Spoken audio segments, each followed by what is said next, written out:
Welcome to qnawire.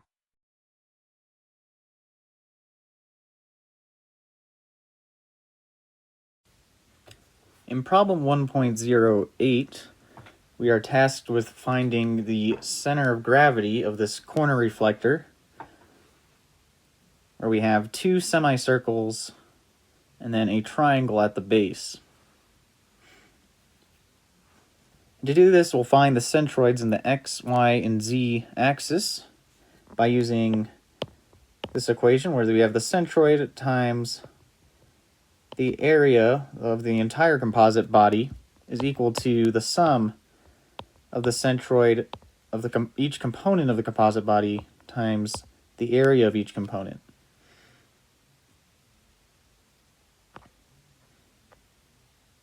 So let's start by finding the centroids of each component.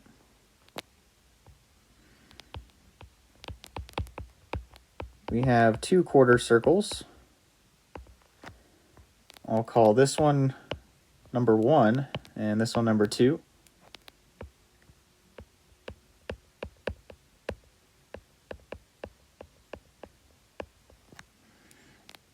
And then we have the triangle.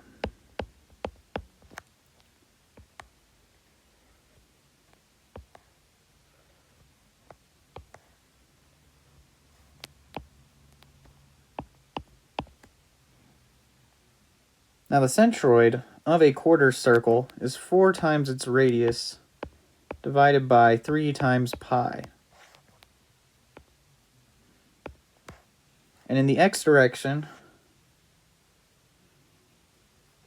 the quarter circle number 1 is positive, and plugging in its radius of 15 inches, we get 6.366 inches.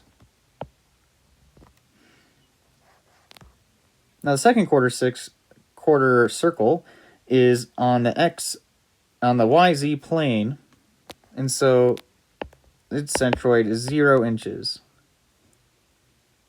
And the centroid of a triangle is a right triangle, that is. This works only for right triangle, is its height divided by 3.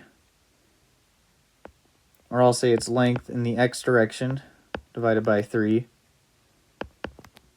which is 5 inches. Because that length is 15 inches, because we know the radius of the semicircles, which intersects with the hypotenuse of the triangle.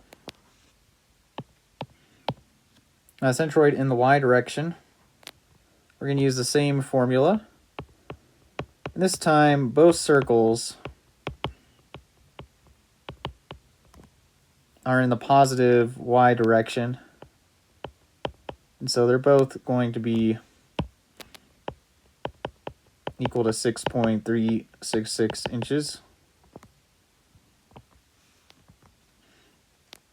And the triangle is on the XZ plane, and so all of its mass is at 0 inches.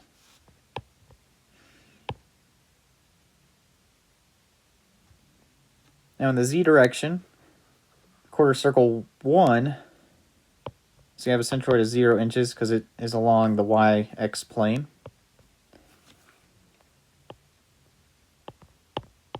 However, the quarter circle 2 is not, and so we'll use that same formula again to get its centroid. And then for the triangle, we'll take its length in the y direction, or rather the z direction, divided by 3, which is 5 inches, to get its centroid. Now we also need the area of each of these components.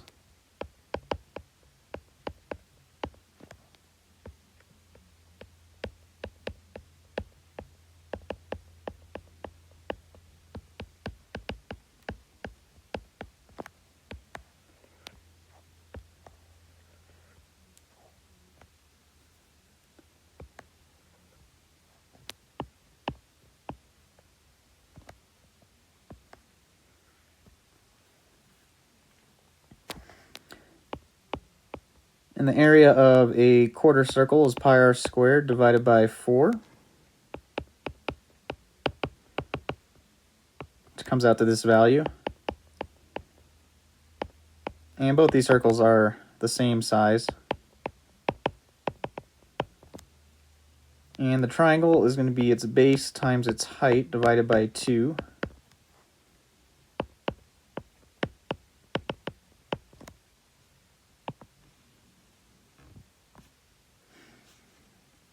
Now we're also going to need the centroid times area for each component in each direction. And now that we know the centroid and the area, we can plug those values in. And we get these values for the centroid times the area that I am writing in.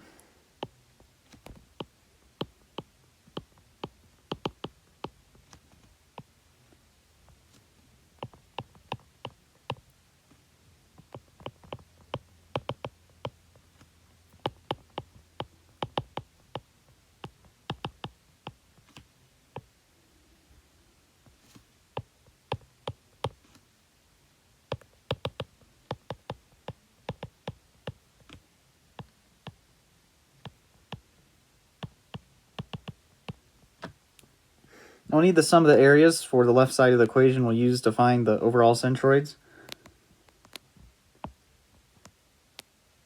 So adding them up, we get 465.9 inches squared. And then for the x direction,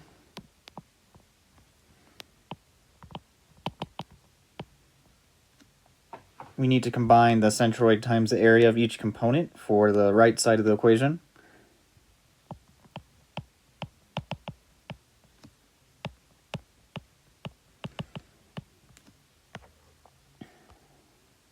Now we have all we need to find the centroid of the overall composite body in each direction to find its center of gravity.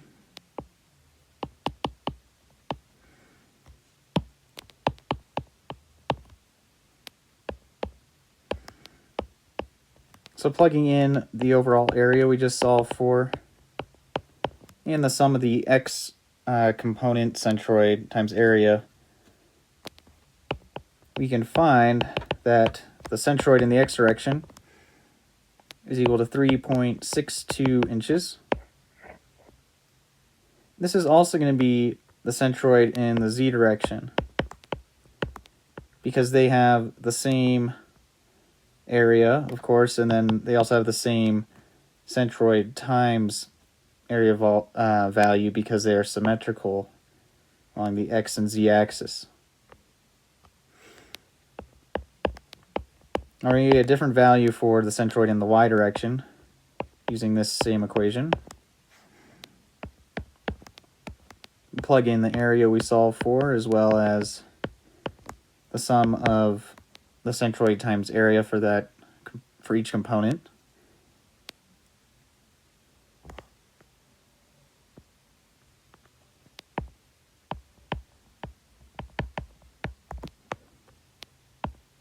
And we get that the centroid in the y direction is equal to 4.83 inches, which goes to show how much difference there is in the surface area between a quarter circle and a triangle.